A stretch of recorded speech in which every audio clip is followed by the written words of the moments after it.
அத்தியாயம் 98. அவள் கன்னம் தீண்டிய கரம் மெல்ல அவள் கழுத்தை தாண்டி பயணம் செய்ய அவன் மெல்ல பெண்ணவளின் செவ்விதழ் நோக்கி பயணம் செய்தான். ரம்யாவும் தன்னிலை மறந்து போயிருந்தாள். இருவரும் ஒருவித மோகன நிலையில் இருந்தார்கள். கவின் அவள் செவ்விதழில் முத்தமிட்டான். அவள் கரம் அவன் பின்தலையை இறுக்கி பிடித்தது. முத்தத்தில் இருந்து இருவரும் அடுத்த கட்டத்தை நோக்கி முன்னேற முயன்றார்கள். ரம்யா, உன்னை எனக்கு எவ்வளோ பிடிக்கும் தெரியுமா? ஐ லவ் யூடி. வில் யூ மேரி மீ என்றான் அவள் காதோரம் முத்தம் வைத்தபடி. இவ்வளவு நேரம் அவன் கைகளுக்குள் அடங்கி கிடந்தவள் அவன் வார்த்தையில் பட்டென கண் விழித்து அவனை விட்டு விலகினாள். அவள் மீது கிறங்கி போய் கிடந்தவன் அவள் திடீரென விலகவும் அவனை புரியாது பார்த்தான். ரம்யா பதில் எதுவும் சொல்லாமல் அந்த காரை விட்டு இறங்கி அடைமழுக்கு நடுவே நடக்க துவங்கினாள். ஏய், என்னடி பண்ற என கவின் காரை விட்டு இறங்கி ஓடினான். ரம்யா எதுவும் பேசாமல் வேகமாக நடந்தாள். கவின் ஓடி வந்து அவள் கையை பிடித்தான். அவள் கையை தட்டிவிட்டாள்.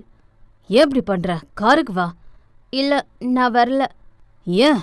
ஏன்னா நீங்க டச் பண்றது எனக்கு பிடிக்கல. அருவருப்பா இருக்கு. போதுமா என்றாள் அந்த இடி மின்னலுக்கு நடுவே நின்று. கவின் ஒரு மாதிரி அதிர்ந்து போய் நின்றான். அருவருப்பா?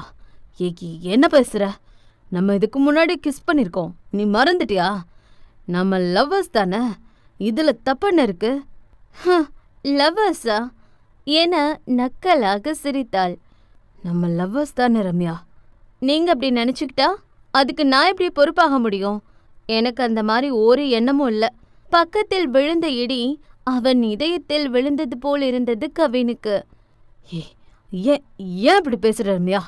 என் மேல ஏதாவது கோபமா என்றான் அவள் கரம் பற்றி. என்னை தொடாதீங்க, நீங்க தொட்ட அருவருப்பா இருக்குன்னு சொன்னல என்றாள் எங்கோ பார்த்தபடி. ஓஹோ, அப்போ உனக்கு என்ன பிடிக்கல அப்படித்தானே? ஆமா, பிடிக்கல. அப்போ இவ்வளோ நாள் என் கூட பேசி பழகுனது எல்லாமே சும்மா? ஆமா. அப்போ நீ என்ன லவ் பண்ணல? ஆமா ஆமா ஆமா. எவ்வளோ டைம் சொல்றது? எனக்கு மட்டும் இல்லை, உன்னை எவ்வளவுக்கும் பிடிக்காது. என்ன அனாத என் பெத்தவங்களே பிடிக்காம தூக்கி போட்டு போனாங்கன்னு சொன்னல, அதுக்கு உன்னை பழி வாங்கணும்னு நினச்சிதான் உன் கூட நெருங்கி பழகிற மாதிரி நடிச்ச. நான் நினைச்ச மாதிரி நீயும் என் பின்னாடி வந்த. இப்ப என்கிட்ட வந்து கெஞ்சுற. இப்ப சொல்ற, நீ என் டைப் கிடையாது. உன் மேல எனக்கு எந்த ஃபீலிங்ஸும் கிடையாது. இனிமே என் பின்னாடி வராத என்றால் அவன் முகத்தில் அடித்தார் போல். கவின் கலங்கி போய் நின்றான். ஹே, நீ சும்மா போய் தானே சொல்ற? இதெல்லாம் ஜஸ்ட் விளையாட்டுக்கு தானே சொல்லுடி. இல்ல, இது விளையாட்டு இல்ல. உன்னை எனக்கு பிடிக்கல பிடிக்கல பிடிக்கல, போதுமா என்றாள் இரண்டு கையாலும் காதை பொத்தி. கவின் அதிர்ந்து போய் நின்றான். உனக்கு நான் செட் ஆக மாட்டேன். நான் மட்டும் இல்ல, வேற எவ்வளவு செட் ஆக மாட்டா. உன் மனசுல பெரிய மன்மதன் நினைப்பா என்றாள் மனதை கல்லாக்கி கொண்டு. கவின் உடைந்த மனதுடன் சற்று தடுமாறியபடி நடந்து சென்றவன் என்ன நினைத்தானோ மீண்டும் ரம்யா முன்னாடி வந்து நின்றான். சட்டென அவள் கழுத்தை பிடித்தான். என்னை நம்ப வச்சு ஏமாத்திட்டல. என்ன சொன்ன? எனக்கு எவ்வளவு கிடைக்க மாட்டாளா? அத சொல்ல நீ யாரடி? காற்ற அடுத்த முகூர்த்தத்துல உன்னை விட அழகா, உன்னை விட நல்ல பொண்ணா, உன்னை விட திறமையான பொண்ணா பார்த்து கல்யாணம் பண்றேன்டி. நீ என்னடி என்ன தூக்கி போடுறது? இப்போ நான் சொல்றேன், நீ எனக்கு வேணாண்டி. நீ என் வாழ்க்கையில இல்லடி என அவள் கழுத்தை விட்டவன் கண்களிலிருந்து கண்ணீர் நிற்காமல் வடிய அவன் பேன் பாக்கெட் உள்ளே வைத்திருந்த மோதிரம் அவனுக்கு தெரியாமல் கீழே விழுந்தது. அது கூட தெரியாமல் அடுத்த நொடி அங்கே நிற்காமல் சென்றான். இவ்வளவு நேரம் வீராப்பாக நின்றவளின் கண்களிலிருந்து இப்போது கண்ணீர் காட்டாற்று அருவி போல் பெருக்கெடுத்து செல்ல அந்த இடத்தில் முட்டி போட்டு அமர்ந்தவள் முகத்தை கையால் மூடி கதறி அழுதாள். கீழே கவின் கொண்டு வந்த மோதிரம் விழுந்து கிடந்தது. அது அவளுக்காக ஆசையாக அவன் வாங்கிய மோதிரம். அதை எடுத்து மார்போடு ஒட்டி கொண்டவள் தலையில் அடித்து கொண்டு கதறி அழுதாள். சாரி கவின், என்ன மன்னிச்சிரு. ஒரு பொண்ணு வாழ்க்கையை காப்பாத்த நம்ம காதல கொண்டுட்ட என கதறி அழுதவளை கண்டு அந்த வானமும் கதறி அழுதது. அர்ஜுன் மெல்ல உறக்கத்திற்கு சென்று விட்டான். தமிழுக்குத்தான் ஏனோ உறக்கம் என்பது எட்டாய்க்கனியாகி போனது. பேசாமல் ஒரு டீ போட்டு குடிக்கலாம் என்று அவள் மெல்ல எழுந்து கொள்ளும் சமயம் அவள் அசைவு கண்டு அர்ஜுன் கண் விழித்தான். என்னாச்சு? இல்ல, தூக்கம் வரல, அதான் குளிருக்கு எதமா ஏதாவது குடிக்கலான்னு தோணுச்சு என்றாள். அர்ஜுன் கண்கள் பால்கனி பக்கமாய் சென்றது. அடைமழை பெய்தது. சரி, எனக்கும் போட்டு வா என எழுந்து அமர்ந்தான். தமிழ் இருவருக்கும் சேர்த்து சூடாக டீ போட்டு எடுத்து வந்தாள். அர்ஜுன் அந்த பால்கனி பக்கமாய் அமர்ந்திருந்தான். சார் என்றபடி இவள் ஒரு டீ கிளாஸை அவன் முன்னே நீட்டினாள். அர்ஜுன் அதை வாங்கிக் கொண்டான். அந்த மழைக்கும் குளிருக்கும் டீ இதமாக இருந்தது. அந்த மழை சத்தம் மட்டும்தான் கேட்டது. இருவரிடமும் பலத்த அமைதி. தமிழ் கண்கள் மெல்ல அவன் அறியா வண்ணம் அவன் பக்கம் தீண்டி சென்றது. என்கிட்ட ஏதாவது சொல்லணுமா என்று அவள் பக்கம் பார்க்காமலே கேட்டான். ஆ, தமிழ் கண்கள் விரிந்தது. இல்ல, ரகசியமா பார்க்குற, அதான் என்றான் அந்த மழையை ரசித்தபடி. என் மேல உங்களுக்கு கோபம் இல்லையா? ஏன் கோபப்படணும்? உங்களை வேண்டான்னு சொன்னதுக்கு, உங்களை பிடிக்கலன்னு சொன்னதுக்கு? அர்ஜுன் மெல்ல சிரித்து கொண்டான். நீ வேணும்னு சொல்ல எனக்கு ரைட்ஸ் இருக்குன்னா, என்னை வேணான்னு சொல்ல உனக்கும் ரைட்ஸ் இருக்கு. உன்னை பிடிச்சிருக்குன்னு சொல்ல எனக்கு உரிமை இருக்குன்னா, என்னை பிடிக்கலன்னு சொல்ல உனக்கும் உரிமை இருக்கு. இப்போ கூட உன்னை கட்டாயப்படுத்தி என் பக்கத்தில் வச்சுக்க முடியும். ஆனால் நான் அதை பண்ண மாட்டேன். ஏன்னா ஏற்கனவே நான் உன்னை நிறைய கஷ்டப்படுத்திட்டேன். இதுக்கு மேலே நான் உன்னை காயப்படுத்த விரும்பலை. நீ சந்தோஷமாக இருக்கணும். நீ எப்படி இருக்க விரும்புறியோ அப்படியே இரு. நீ யார் கூட இருந்தால் சந்தோஷமாக இருப்பேன்னு தோணுதோ அவங்க கூடவே இரு என்றான் ஒரு மெல்லிய புன்னகையுடன். தமிழ் அவனையே விழியகலாமல் பார்த்து கொண்டிருந்தாள். அர்ஜுன் அவள் பக்கம் திரும்பி பார்த்தான். தமிழ், அவள் என்னவென்பது போல் பார்த்தாள். சாரி என்றான் கண்களில் வலியுடன். தமிழ் வார்த்தைகளின்றி மௌனமாகி போனாள். நான் உனக்கு பண்ண எல்லாத்துக்கும் சாரி. அவள் கண்கள் அவனை புதிதாய் பார்த்தது. And thanks. நீ எனக்காக பண்ண எல்லாத்துக்கும் தேங்க்ஸ். நீ என் வாழ்க்கையில் வந்த தேவதை. வாழ்க்கை இவ்வளோ அழகானதா நீ வந்ததுக்கு அப்புறம்தான் எனக்கு புரிஞ்சது. நீ ரொம்ப நல்லவ தமிழ். உன்னை மாதிரி ஒருத்தையை யாரும் விட்டு கொடுக்க விரும்ப மாட்டாங்க. ஏன், நேற்று நைட்டு வரைக்கும் நானே அப்படி தான் நினச்சேன். ஆனால் நமக்கு பிடிச்சவங்களுக்கு நம்மளை பிடிக்கலன்னா அவங்கள கஷ்டப்படுத்தி நம்ம கூட வச்சுக்கூடாது. என் அம்மாவுக்கு என்னைய ஒரு பொண்ணை பிடிக்கும்னா அது நீ தான் தமிழ். உன்னை எவ்வளோ பிடிக்கும்னு சொல்ல தெரியல. ஆனால் ஒன்று மட்டும் தெரியும், உன் நல்ல மனசுக்கு நீ நல்லா இருக்கணும். எங்கே இருந்தாலும் நீ சந்தோஷமாக இருக்கணும் என்றான். அவள் காதோறும் நெட்டி பார்த்த முடியை மெல்ல விலக்கிவிட்டு. அவன் கண்கள் அந்த மின்னலை விட அதிக பவர்ஃபுல்லாய் தோன்றியது அவளுக்கு. அந்த கண்களுக்குள் அவள் கொஞ்சம் கொஞ்சமாய் தொலைந்து கொண்டிருப்பதாய் தோன்றியது. அவள் அந்த கண்களில் வசியப்பட்டது போல் உணர்ந்து கொண்டிருக்க பட்டென கரண்ட் கட் ஆனது. தமிழ் பழைய நிலைக்கு திரும்பினாள். அவன் பக்கத்தில் இருப்பது அவளுக்கு என்னவோ செய்தது. ஆகவே பட்டென அவனை விட்டு எழுந்தவள் உள்ளே சென்றாள். தமிழ், எங்க போற? கரண்ட் வரட்டும். நான் மெழுகுவர்த்தி எடுத்துட்டு வரேன் என்று அவள் மெழுகுவர்த்தி தேடி கொண்டிருந்தாள். இருவரின் போனும் கூட அங்கே இல்லை. தேடுகிறேன் என்ற பெயரில் சிலவற்றை தட்டிவிட்டு உடைத்து கொண்டிருந்தாள். அவள் கொஞ்சம் பதட்டமாக இருந்தாள். அவன் அருகாமை அவளை என்னவோ செய்தது. இந்த தனிமை கொடுக்கும் உணர்வா, இல்லை வயது கொடுக்கும் உணர்வா, இல்லை இந்த மழையின் தாக்கமா என்று புரியவில்லை அவளுக்கு. தமிழ், அங்கே என்ன பண்ற என்று அர்ஜுன் உள்ளே வந்தான். கொம்மிருட்டாக இருந்தது. சில சமயம் மின்னல் வெட்டி செல்லும் பொழுது இருவரும் நிற்பது மட்டும் ஒரு நொடி தெரிந்து மறைந்தது. தமிழ், அங்கே நில்ல, எதிலும் இடிச்சுக்காத என்று அவன் சொல்லி வாய் மூடவில்லை. பக்கத்தில் இருந்த மேஜை மீது இடித்து தமிழ் கீழே விழப்போக அவளை இடையோடு தாங்கி பிடித்தான் அர்ஜுன். இருவரின் இதழுக்கும் இடையே நூலளவே இடைவெளி இருந்தது. "நீ ஓகேவா?" என்று அவன் குரல் கானமாய் அவள் காதில் ஒலிக்க, அவள் படபடக்கும் இதயத்துடன் விலக நினைத்தாலும் அவள் கரம் பட்டென அவன் சட்டையை பிடித்து இழுத்தது.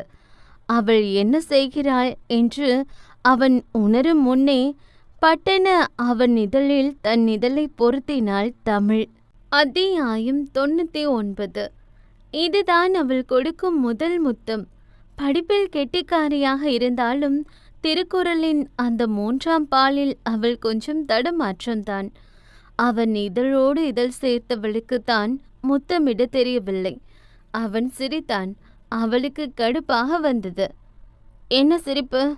என்று அவள் ரோசப்பட்டு செல்ல, அவன் பட்டென்று அவள் இடையை பிடித்து இழுத்தான். அவள் அவன் மீது வந்து முட்டி நின்றாள். "அறத்துப்பாலும் பொருட்பாலும் அறிந்தவள் காமத்துப்பாலை கற்க மறந்துவிட்டாளோ?" என்று அவள் மெல்லிடையை இறுக்கி அணைத்தவனின் மீசை முடி அவள் கன்னத்தோடு உரசி கவி பேசி கொண்டிருந்தது. "ஆமா, சார் தான் அதில் PhD முடிச்சவராச்சே, கொஞ்சம் கத்து தரலாமே" என்றாள் அவன் கழுத்தோடு கைகளை சேர்த்து. "இது வஞ்ச புகழ்ச்சி அணி மாதிரி தெரியுதே." அவள் சிரித்தாள். பேச்சில் மட்டும்தான் வீரமோ? அவன் காது மடலை மெல்ல கடித்து வைத்தாள். அர்ஜுன் அவளை தூக்கி கொண்டு போய் மெத்தையில் விழுந்தான். அவள் இதழ் மீது முத்தம் வைத்தவன் மெல்ல தேன் பருக துவங்கினான். அவனுக்கு இது முதல் முத்தமாக இல்லாமல் இருக்கலாம். ஆனால் அவளுக்கு அதுவே முதல் இதழ் முத்தம். முத்தத்தில் முடித்து கொள்ள அவனுக்கு மனமில்லை. அவர்கள் மோகன நிலையெல்லாம் தாண்டி சென்று விட்டார்கள். அர்ஜுன் அவசரமாக அவன் ஆடையை களைந்தான். பின் அவள் சுடிதாரையும் கழட்டி வீசி அவளுக்கு வன்மையாக முத்தம் வைத்தான். ஒரு நிலைக்கு பிறகு படார் என்று ஒரு இடி சத்தம் கேட்டது. இதில் அர்ஜுன் பட்டென விலகி அமர்ந்தான். "இல்ல, இது தப்பு. நீ கிளம்பு தமிழ்" என்றான் அவன் கொஞ்சம் தயக்கமாய். தமிழ் அவன் கழுத்திலிருந்து செயினை பிடித்து இழுத்தாள். அவன் அவள் ஆடையில்லா மேனியில் வந்து விழுந்தான். "இது வேணாண்டே" என்றான் அவள் காதோறு முரசி. "ஏன், உங்களுக்கு பிடிக்கலையா?" "இல்லை, உனக்கு இதில் விருப்பம் இல்லையே." "நான் எப்போ அப்படி சொன்ன?" என்றாள் அவன் மீது விழுந்து. "தமிழ்" என்றான் அவன் கொஞ்சம் கிறுக்கமாக. "இதை நிறுத்த வேணாச்சோ?" என்றாள் அவள் கொஞ்சம் சொக்கி. "உனக்கு ஓகேவா?" அவளிடம் ஒப்புதல் கேட்டுக்கொண்டான். அவளிடம் முனங்கல் சத்தம் மட்டும்தான் கேட்டது. அந்த விடியலுக்குள் அந்த படுக்கையறை பல முறை இவர்கள் கூடலை கண்டுவிட்டது. அது வலி நிறைந்ததாகத்தான் இருந்தது. ஆனால் மனதில் இதமான ஒரு உணர்வு. அந்த அதிகாலை நேரம் இரவையும் மழையும் விரட்டி அந்த சூரிய பகவான் ஆட்சி அந்த அறைக்குள் பரவி கொண்டிருக்க தமிழ் மெல்ல மெல்ல கண் விழித்தாள். அந்த ராவணனின் வெற்று மார்பில் அவளும் பிறந்த மேனியாக உறங்கிக் கொண்டிருந்தாள். அவள் அன்னைக்கு கூட ஒரு வயதுக்கு மேல் அவள் ஆடையில்லா உடலை காட்ட கூச்சம் கொண்டவள்தான் நேற்று அவனிடம் மொத்தமாக தன் உடலை அர்ப்பணித்து விட்டாள். இருவரின் வெற்று உடலையும் அந்த மெல்லிய போர்வைதான் காப்பாற்றி கொண்டிருந்தது. இரவு அவளை அணு அணுவாக கொடுமை செய்தவன் இப்பொழுது குழந்தை போல் உறங்கிக் கொண்டிருந்தான். அவன் ஒன்றும் அவ்வளவு வன்மையாக அவள் உடலை ஆட்சி செய்யவில்லை என்றாலும் இது அவளின் முதல் கூடல் என்பதால் அவளுக்குத்தான் வலி கொஞ்சம் அதிகம். ஆனாலும் அதை அவன் அழகாக கையாண்டான். குழந்தை போல் உறங்கிக் கொண்டிருந்தவன் முகத்தில் அந்த சூரிய ஒளி படவே அவன் முகம் வைரம் போல் பிரகாசித்தது. தமிழ் மெல்ல அவன் மீசை முடியை முறுக்கிவிட்டாள். "சைட் அடிக்கிறியாடி கள்ளி" என்று அவள் கழுத்தை பிடித்தெழுத்து அவள் இதழில் முத்தம் வைத்தான் அந்த கள்வன். "அழுக்கு பையன், பிரஷ் பண்ணாம கிஸ் பண்ணிட்டீங்க" என்றாள் உதட்டை துடைத்து. "இந்த அழுக்கு பையனுக்கு தான் நேற்று 78 டைம்ஸ் கிஸ் கொடுத்த." "ஐயோடா, கவுண்ட் பண்ணிட்டீங்களா?" "பின்ன இதெல்லாம் பொக்கிஷம், ஞாபகம் வச்சுக்க வேணாமா?" "இப்போ இதையும் ஞாபகம் வச்சுக்கோங்க" என்று அவன் இதழில் இன்னும் 2 முத்தம் வைத்தாள். அவன் சிரித்தான். 80 என்றான். "எனக்கு கிஸ் பண்ணவே தெரியலங்க" என்றாள் மெல்ல சினுங்கி. கலவையல்ல 2 பேரும் கத்து தேர்ந்தவங்களா இருக்க வேண்டிய அவசியம் இல்ல கண்மணியே. காதல்ல நீ ராணியாரு, காமத்துல நான் ராஜாவா இருக்கேன் என்றான் அவள் கழுத்து மடலில் அவன் மீசை முடி உரச முத்தம் வைத்து. நல்லாதான் பேசுறீங்க, அதை விட நல்லா ரொமான்ஸ் பண்ணுவேன் என்று அவன் மீண்டும் தயாராக. போதும், எனக்கு பசிக்குது, சமைக்க போறேன். ஏ போகாதடி என்று சினுங்கினான் அவன். யாராவது வந்துட்டு போறாங்க. வந்தா என்ன, பார்த்துட்டு போறாங்க. பார்த்தா என்ன என்றான் அவள் இடையில் கோலம் போட்டபடி. உங்களுக்கு இங்கிதமே இல்லைங்க, அவங்க தப்பா நினைக்க மாட்டாங்களா? இதில் தப்பா நினைக்க என்ன இருக்கு? நம்ம லவ் பண்ணுறோம், ரொமான்ஸ் பண்ணுறோம். என்னதான் இருந்தாலும் இதெல்லாம் கல்யாணத்துக்கு அப்புறமா பண்ண வேண்டியது. அப்போ உனக்கு அதுதான் பிரச்சனையா? இரு வரேன் என்று அவன் பட்டனை எட்டி எதையோ எடுத்தான். தமிழ் என்னவென்பது போல் பார்த்தாள். அது மாங்கல்யம். அவன் கொஞ்சம் கூட யோசிக்கவில்லை. அந்த மாங்கல்யத்தை அவள் கழுத்தில் கட்டி 3 முடிச்சையும் போட பெண்ணவள் வெளி பெரிதாய் விரிந்தது. என்னவோ கையில் கயிறு கட்டுவது போல் கழுத்தில் தாலி கட்டி அவ்வளவுதான் என்று தோளாட்டி பார்ப்பவனை என்ன சொல்வது? தமிழ் கைகள் நடுங்க அந்த மாங்கல்யத்தை தொட்டு பார்த்தாள். என்ன பண்ணிருக்கீங்க என்றவளுக்கு கண்கள் கலங்கி போனது. ஹே, என்னாச்சு, உனக்கு பிடிக்கலையா என்றான் அவள் கண்ணம் துடைத்து. நான் எப்போ பிடிக்கலன்னு சொன்ன? அப்புறம் ஏண்டி அழுகிற? யோவா, என்னடி மரியாதை குறையுது? தாலி கட்டினதும் பேச்சு மாறுதே. யாராவது இப்படி தாலி கட்டுவாங்களா என்றாள் மூக்கை உறிஞ்சி. ஏன், மஞ்சள் கயிறு, தாலி, 3 முடிச்சு எல்லாமே சரியா தானே பண்ணியிருக்கேன். ஓ, குங்குமம் வைக்கணுமோ? நான் போய் எடுத்துட்டு வரட்டுமா? ஆமாம், இப்போ அது ஒன்று தான் குறைச்சல். மண்டபத்தில் இல்லைன்னா கோவில் முன்னாடி வச்சு அக்னி முன்னாடி பட்டு வேஷ்டி கட்டி தானே தாலி கட்டணும். அப்புறம் அந்த அக்னியெல்லாம் சுற்றி வரணும். ஆனால் நீங்கள் இந்த பெட்ரூமில் பெட்டில் வச்சு, அதுவும் உடம்புல ஒட்டு துணி இல்லாமல் தாலி கட்டியிருக்கீங்க. உலகத்தில் எவனும் இப்படி ஒரு கல்யாணம் பண்ணவே மாட்டான். நம்ம ஒரு வித்தியாசமான ஜோடியாக இருந்துட்டு போகலாம். உனக்கு என்ன இப்போ? அக்னி சுற்றி வரணும், அவ்வளோதானே என்று அந்த போர்வையை தூக்கி கீழே போட்டவன் அதில் லைட்டரை பற்ற வைத்து தூக்கி வீசினான். அந்த போர்வை பற்றி எரிந்தது. ஐயோ, என்ன பண்றீங்க என்றாள் அவள் கண்களை விரித்து. இவ்வளோ நேரம் ரொமான்ஸ் பண்ணோம், இப்போ கல்யாணம் பண்ண போறேன் என்று வெற்று மேனியாக இருந்தவளை கைகளில் தூக்கி கொண்டான். எங்க இறக்கி விடுங்க என்று அவள் சினுங்கினாள். நீதான் அக்னி சுத்தி வரணும்னு சொன்ன, அதையும் பண்ணிடுவோம் என்று அவளை தூக்கி கொண்டு அங்கே பற்றி எரியும் நெருப்பை சுற்றி அவன் வலம் வந்தான். அம்மா, எத்தனை தடவை சுத்தணும்? 3 அவள் சிரிப்புடன் சொன்னாள். நம்ம ஒரு 5 சுத்துவோம். அப்பதான் நான் கட்டின தாலி உன் கழுத்தில் ஸ்ட்ராங்காக இருக்கும். உன் தாலி ஸ்ட்ராங்காக இருந்தால் தானே நான் ரொம்ப நாள் நல்லா வாழ்ந்து உன் கூட ரொமான்ஸ் பண்ண முடியும் என்று அந்த அக்னியை 5 முறை வலம் வந்தான். இன்னும் என்னமோ ஒன்று மிஸ் ஆகுது. ஞாபகம் வந்துருச்சு என்று அந்த கத்தி எடுத்தவன் அவன் விரலில் கீறிக்கொண்டான். ஐயோ, என்ன பண்றீங்க? அவள் பதறினாள். குங்குமம் இல்லடி, அதான் பிளட்ல குங்குமம் வைக்கிறேன் என்று அவள் நெற்றியில் அவன் இரத்தத்தால் குங்குமம் வைத்தவன் அவள் தாலியிலும் வைத்தான். இந்த உலகத்துல யாருமே இப்படி கல்யாணம் பண்ணிருக்க மாட்டாங்கல்ல என்றால் அவன் கழுத்தின் மீது கை போட்டு. ஆமா, நம்மள மாதிரி வாழவும் மாட்டாங்க, நம்ம அப்படி வாழ போறோம் என்று அவள் நெற்றியில் முட்டி அவள் உச்சந்தலையில் அழுத்தி ஒரு முத்தம் வைத்தான். ஃபைனலி நான் இப்ப தமிழ் விழி அர்ஜுன் என்றால் அவள் மீசையினை முறுக்கி விட்டு.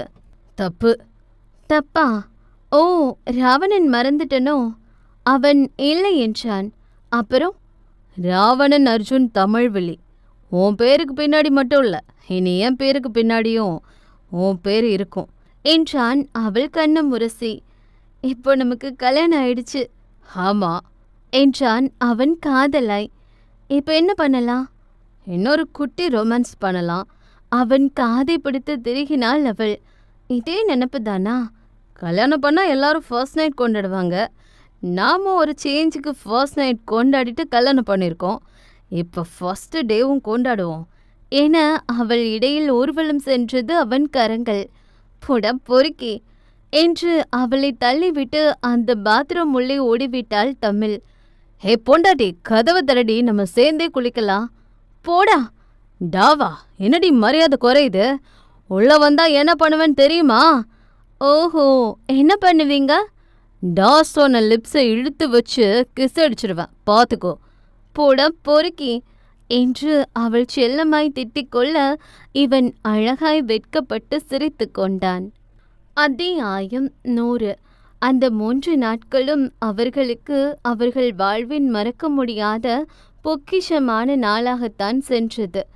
இனியொரு நாள் இப்படி கிடைக்குமா என ஏங்கும் அளவுக்கு இருவரும் காதலிலும் காமத்திலும் முங்கி எழுந்தார்கள். இவர்களின் காதல் பற்றியோ கல்யாணம் பற்றியோ கவின் மற்றும் ரம்யாவை தவிர யாருக்கும் தெரியாது. ரம்யாவும் சரி கவினும் சரி அவர்களுக்கு இடையே நடந்த ஊடல் பற்றி யாரிடமும் சொல்லிக் கொள்ளவில்லை. 3 நாட்கள் கடந்த நிலையில் அன்று அர்ஜுன் மற்றும் தமிழ் அந்த ஃப்ரெண்ட்ஸ் கேங் வைத்திருந்த பார்ட்டிக்கு வந்திருந்தார்கள். தமிழ் தாலியை மறைத்துதான் வைத்திருந்தாள். எனக்கு ஒரு மாதிரி இருக்குங்க என்று சினுங்கினாள் தமிழ். யார் என்ன கேட்டாலும் நான் பார்த்துக்கிறேன் என்று அவள் இடை பற்றி அழைத்து சென்றான். சுற்றி இருந்த அத்தனை பேரும் அவர்கள் நெருக்கம் கண்டு குழம்பினார்கள். அதிலிருந்த அத்தனை பேருக்கும் ராவணன் மற்றும் தமிழ் முதல் சண்டை சம்பவம் தெரியும். ஏனுங்க, நம்ம போகலாம் என்று தமிழ் சங்கடமாய் சொன்னாள். அங்கிருந்தவர்களின் பார்வை அவளுக்கு கொஞ்சம் கூட பிடிக்கவே இல்லை. அட இரு பேபி, இங்க தான் நான் உனக்கு சர்ப்ரைஸ் கொடுக்க போறேன் என்று அங்கிருந்த மேடையில் ஏறி நின்ற அர்ஜுன் ஒரு மைக்கை கையில் வாங்கினான். ஹலோ 1 2 3 என மைக்கை தட்டி பார்த்தான். கேக்குது. ஹாய் டியர்ஸ், எல்லாரும் எப்படி இருக்கீங்க? இங்க இருக்க எல்லாருக்கும் என்ன தெரியும்னு நினைக்கிறேன். சில மாசங்களுக்கு முன்னாடி ராவணன் அர்ஜுனா தெரியும். அப்புறம் ஒரு பொண்ணுக்கிட்ட அடி வாங்கின ராவண அர்ஜுனா தெரியும்னு நினைக்கிறேன். சுற்றி இருந்தவர்கள் சிரித்தார்கள். தமிழும் அது காமெடி என்று நினைத்து சிரித்தாள். இங்க இருக்கிறவங்களுக்கு என்னை அடிச்ச அந்த பொண்ணு யாருன்னு தெரியாதுல்ல? இப்ப அந்த பொண்ணை காட்ட போற என்று அவன் தமிழை நோக்கி கையை நீட்டினான். தமிழ் வெட்கமாக சினுங்கினாள். கமான் பேப் என்றான் கையை நீட்டி. தமிழ் தயக்கமாக மேடைக்கு வந்தாள். அத்தனை பேரின் பார்வையும் தமிழ் பக்கமாய் சென்றது. அண்ட் ஃபைனலி என்னை அடிச்ச பொண்ணு யாருன்னு நீங்க எல்லாரும் பார்த்துட்டீங்க. எனக்கு கிஸ் தர மாட்டேன்னு சொன்ன பொண்ணு பார்த்துட்டீங்க என்று சிரித்தான். தமிழ் சிரித்து கொண்டாள். எனக்கு கிஸ் தரவே மாட்டேன், இந்த உலகமே அழிஞ்சாலும் கிஸ் தர மாட்டேன்னு சொன்ன பொண்ணு இப்போ எனக்கு கிஸ் கொடுக்க போறா என்றான் அவள் முன் கன்னத்தை நீட்டி. தமிழ் வெட்கப்பட்டு சிரித்தாள். நோ அச்சு. ஏய், எல்லாரும் பார்க்குறாங்க, குடிடி என்றான் அவன் அழகாய் கண்ணடித்து. தமிழ் வெட்கப்பட்டு சினுங்கியபடி அர்ஜுன் கன்னத்தில் ஒரு முத்தம் கொடுத்தாள். சுற்றி இருந்தவர்கள் ஓ கியூட் என்று சிரித்து கொண்டார்கள். அர்ஜுன் மைக்கை பிடித்தான். எங்க அப்பா அடிக்கடி ஒரு விஷயம் சொல்லுவார், எங்க தோத்தோமோ அங்கே ஜெயிச்சு காட்டணும்னு. எனக்கும் அது ரொம்ப பிடிக்கும். தமிழ் என்னை அடிக்கும்போது நான் அவகிட்ட ஒரு வார்த்தை சொன்னேன், அது அவளுக்கு ஞாபகம் இருக்கும்னு நினைக்கிறேன். தமிழ் குழப்பமாய் பார்த்தாள். அவ மறந்துட்டான்னு நினைக்கிறேன். ஸோ நானே அவளுக்கு ஞாபகப்படுத்துறேன். எனக்கு கிஸ் தர மாட்டேன்னு சொன்ன நீயே எல்லாரும் முன்னாடியும் எனக்கு கிஸ் தருவேன்னு பெட் கட்டின. அவ அது நடக்கவே நடக்காதுன்னு சேலஞ்ச் பண்ணா. நமக்கு தான் சேலஞ்ச் ரொம்ப பிடிக்குமே. ஸோ அன்னைக்கு முடிவு பண்ணேன், இவகிட்ட கிஸ் வாங்கணும்னு. நான் ஒத்துக்கிட்டே ஆகணும். நான் பார்த்த பொண்ணுங்க மாதிரி இல்லை தமிழ். இவளை உஷார் பண்ண எனக்கு பல மாதம் தேவைப்பட்டது. என்னை நிறைய மாற்றிக்க வேண்டியதாக இருந்தது.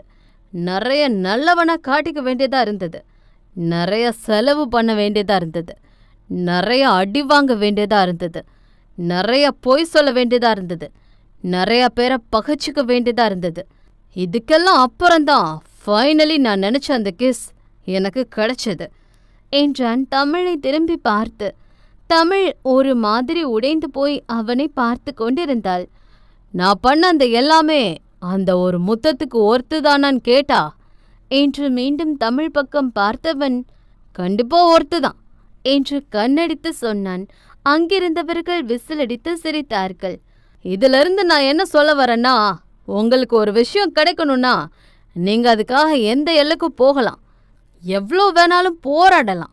ஆனா நீங்க எதுக்காக போராடுனீங்களோ அதை அடையணும் என்றான் கையை விரித்து கத்தி. Super Arjun, you are the best. நீ கெத்துடா, நீ ஆம்பளடா மாமா, நீ தாண்டா ரியல் அனிமல் என அந்த கூட்டத்திலிருந்து அத்தனை பேரும் கத்த அர்ஜுன் விசில் அடித்தபடி அங்கிருந்து வெளியேறி சென்றான். தமிழ் அவன் பின்னே ஓடினாள். அச்சோ நில்லு, அச்சோ என்றாள். அர்ஜுன் ஒருவித திமிர் பார்வையுடன் அவளை ஏறிட்டான். கால் மீ சார் என்றான். என்ன நடக்குதுங்க? எனக்கு தலையை வெடிக்கிற மாதிரி இருக்கு. இப்ப என்ன சொல்லிட்டு வந்தீங்க? அர்ஜுன் சிரித்தான். நான் பார்த்த பொண்ணுங்க லிஸ்ட்லே நீதான் ரொம்ப அப்பாவி தெரியுமா? ஆனா உன்னை மடிய வைக்க கொஞ்சம் கஷ்டப்பட்டேன். ஆனா கடைசியா என்கிட்ட ஏமாந்துட்டல்ல. ஏமாந்துட்டேன்னா என்ன என்ன இல்லாம பேசுறீங்க? எனக்கு பயமா இருக்காச்சு. கால் மீ சார் என்றான் இம்முறை கர்ஜனையாக. ஒரு நொடி அவள் பயந்தே விட்டாள். வாட் பேப், ஏன் என்ன கோபமா பேச வைக்கிற? நம்ம ஸ்மூத்தா விலகிடலாம். நான் ஆசைப்பட்டதை நீ கொடுத்த, நீ ஆசைப்பட்டதை நான் கொடுத்த என்றவன் சாதாரணமாக சொல்ல அவள் கண்கள் கலங்க தயார் நிலையில் இருந்தது. அப்போ இது எல்லாமே என்கிட்ட முத்தம் வாங்கவா? ராவணன் கொஞ்சம் வெட்கப்பட்டு கொண்டே சொன்னான். என்னடா ஒரு கிஸ்ஸுக்கு இத்தனை கோடி செலவு பண்றோன்னு ஃபீல் பண்ண செல்லம். ஆனா அந்த 50 கோடிக்கும் ஈடாகிற மாதிரி ஒரு 3 நாள் எனக்கு சர்வீஸ் பண்ண பாத்தியா? பா, சான்ஸே இல்லை.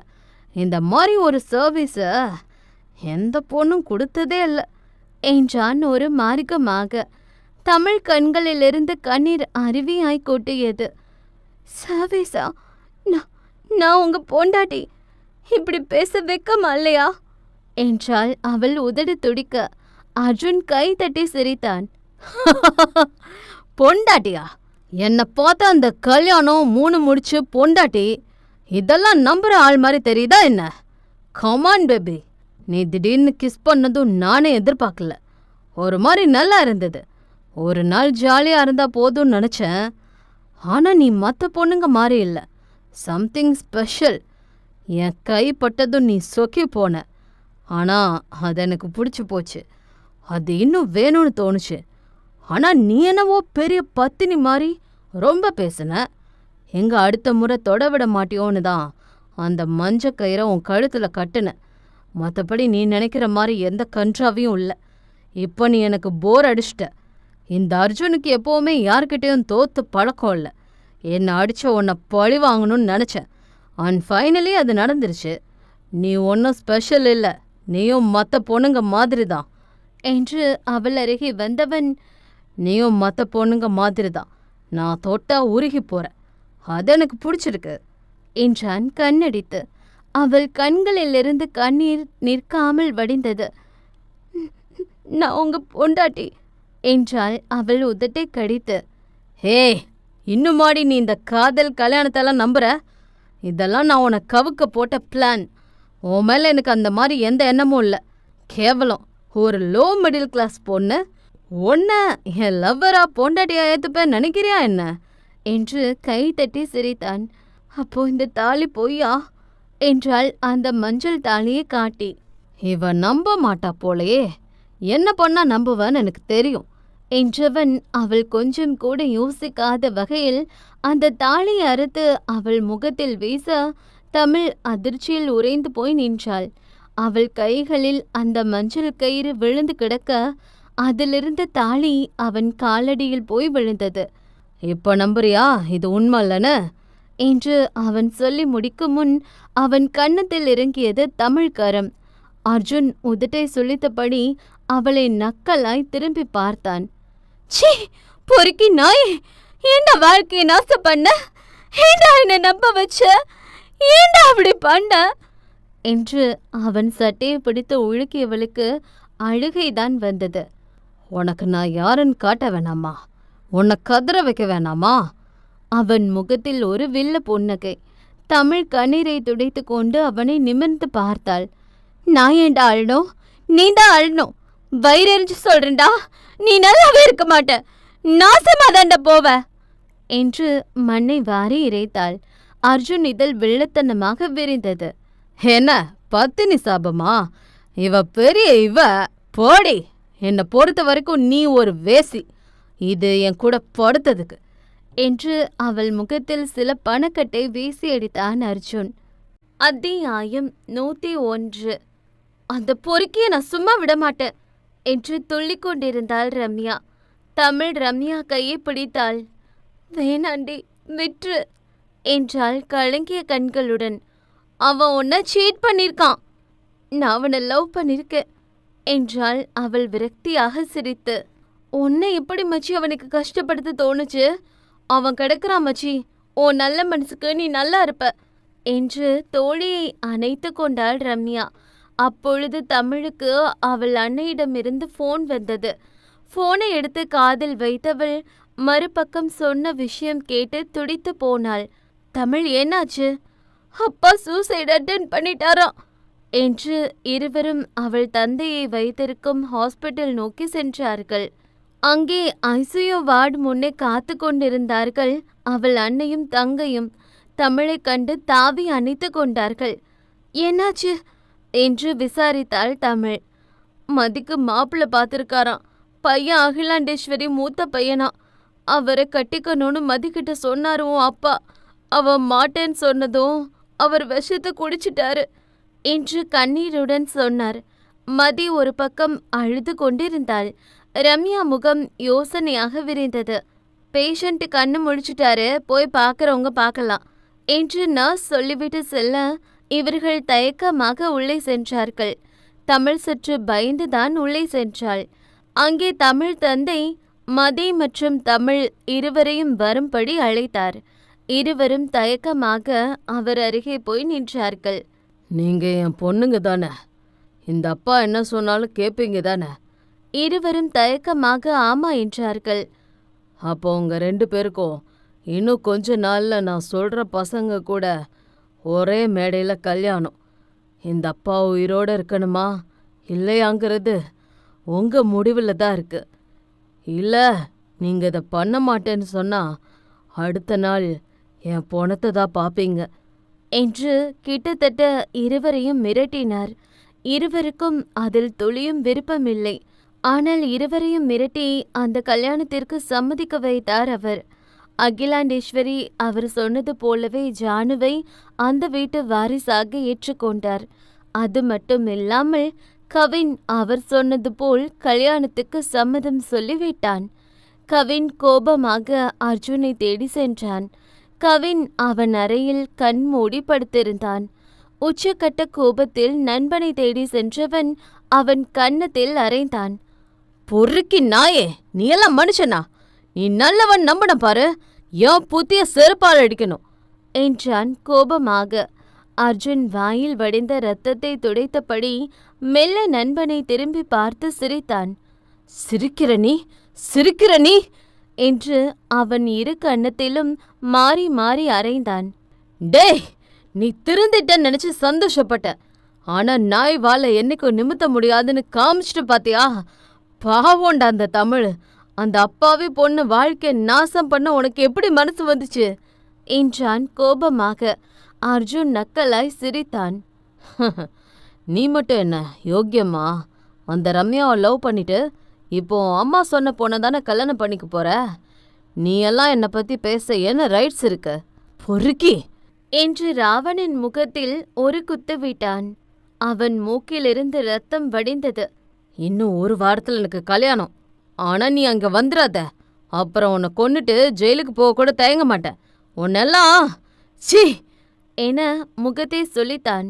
இனி எப்பவுமே உன் முகத்தை கூட பார்க்க கூடாதுன்னு நினைக்கிறேன்.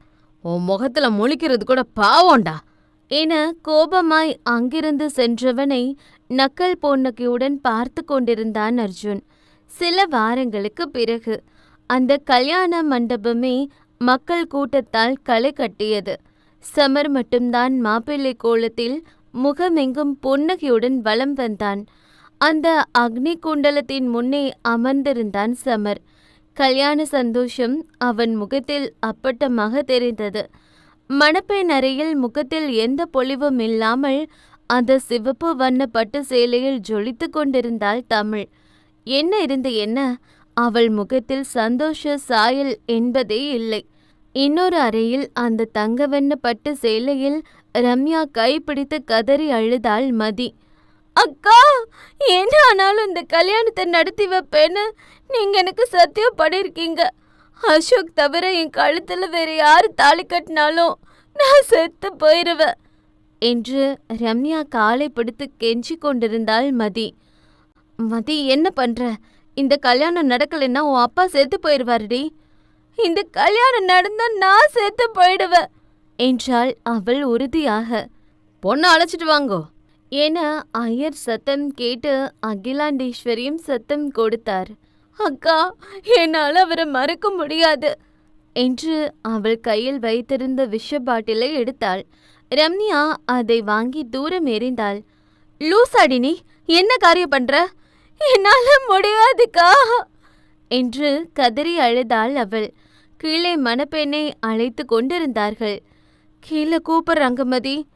அக்கா ப்ளீஸ் என அவள் ரம்யா காலை பிடித்து கொண்டு விடவே இல்லை. ரம்யா ஒரு முடிவுடன் போனை எடுத்தாள். அசோக் எண்ணுக்கு அழைத்தாள். அவனை மணப்பெண் அறைக்கு வர சொன்னாள். சீக்கிரம் பொண்ணை கூட்டிட்டு வாங்க என கடைசி முறையாக ஐயர் அழைக்க பட்டு சேலையில் இருந்த ரம்யா அழகு தேவதையாக ஜொலித்த தன் தோழி தமிழை அழைத்து கொண்டு வந்து சமர் அருகே அமர வைத்தாள். சமர் அவளை விழுங்குவது போல ரசித்து பார்த்தான். ஆனால் அவளோ குனிந்த தலை நிமிரவே இல்லை. அகிலாண்டேஸ்வரி ரம்யாவை ஒரு நக்கல் பார்வை பார்த்தார். பாத்தியா, நான் நினைச்ச மாதிரி என் பையனுக்கு உன் கண்ணு முன்னாடி இன்னொரு பொண்ணு கூட கல்யாணம் பண்ணி வைக்க போற. என்னை யாராலும் ஜெயிக்க முடியாது என்பதை போல கவின் விழி ரம்யாவை ஏறிட்டு பார்த்தது.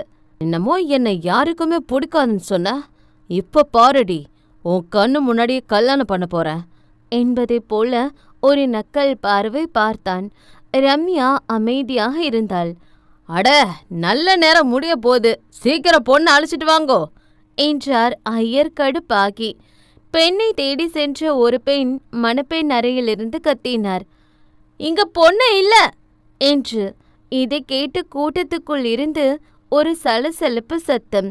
கவின் பல்லை கடித்தபடி கோபமாக எழுந்து ரம்யா கழுத்தை பிடித்தான். ஏய், எங்கடி பொண்ணு? ரம்யா கண்களில் பயம் இல்லை. அவ வரமாட்டா, அவளுக்கு பிடிச்சவன் கூட போயிட்டா என்றால் பயம் இல்லாமல். நினைச்சேன்டி, என்னடா இவ அமைதியா நிக்கிறாளேன்னு. சொன்ன மாதிரி என்னை எவளுக்கு பிடிக்க விடாம பண்ணிட்டல. நீ மோசமானவன் மட்டும்தான் நினைச்சேன். ஆனா இப்படி ஒரு கேடு கெட்டவனு இப்பதாண்டி தெரிஞ்சது. இதுக்கு நீ கண்டிப்பா ஃபீல் பண்ணுவடி. உன்னை பழி வாங்காம விட மாட்டேன் என்றான் கோபமாக. ரம்யா ஒரு நக்கல் புன்னகை சிந்த அது இன்னும் அவனை கோபத்தின் உச்சிக்கே அழைத்து செல்ல அந்த தாம்பூல தட்டில் இருந்த தாலியை கையில் எடுத்தான்.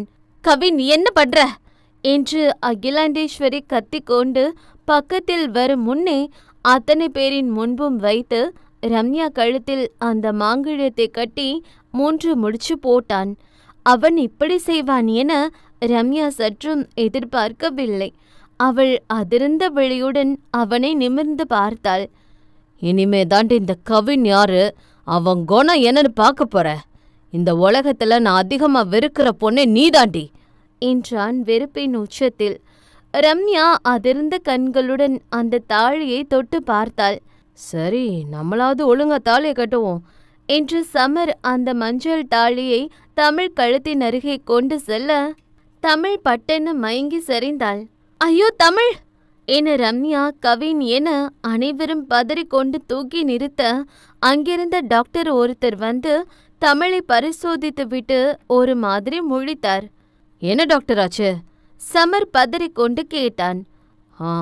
இவங்க கர்ப்பமா இருக்காங்க என்றார் அவர் கொஞ்சம் தயங்கி. சமர் மட்டுமல்ல, அங்கிருந்த அத்தனை பேரின் முகத்திலும் அப்படி ஒரு அதிர்ச்சி. தமிழ் கலங்கிய விழியுடன் அந்த வயிற்றை மெல்ல தடவி கொண்டாள். அதே சமயம் அந்த பேலஸ் போன்ற வீட்டின் மொத்த வீடும் வெறிச்சோடி காணப்பட்டது. அறையில் ஜன்னல் கதவு திறந்திருந்ததால் அதன் வழி பயங்கர காத்தடித்து மேலே வைக்கப்பட்டிருந்த ஒரு ஃபைல் ஒன்று பறந்து வந்து கீழே விழுந்தது. காற்று அடிக்கடிக்க அந்த ஃபைல் மெல்ல ஓப்பன் ஆகி அதன் முதல் பக்கம் காட்சிக்கு தெரிந்தது. அதில் மெடிக்கல் ரிப்போர்ட் என எழுதியிருந்தது. அந்த பக்கம் காற்றுக்கு பறந்து அடுத்த பக்கத்துக்கு சென்றது. அதில் ராவண அர்ஜுன் என்ற பெயர் பெரிதாக எழுதப்பட்டு இருந்தது.